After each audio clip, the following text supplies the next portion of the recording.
সুন্দর করে আবার কি করলেন,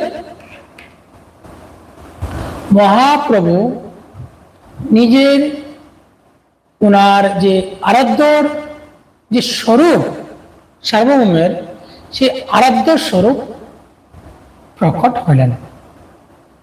চতুর্ভুজ চতুর্ভুজ মূর্তি ধারণ করিলেন গৌর হরি। চতুর্ভুজ চতুর্ভুজ মূর্তি ধারণ করে কি বলেন, আমাদের গৌর হরি দেখালেন এই সার্বভৌমকে। দেখো, ষষ্ঠাঙ্গে পরে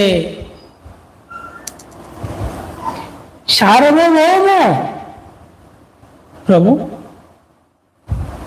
নিজের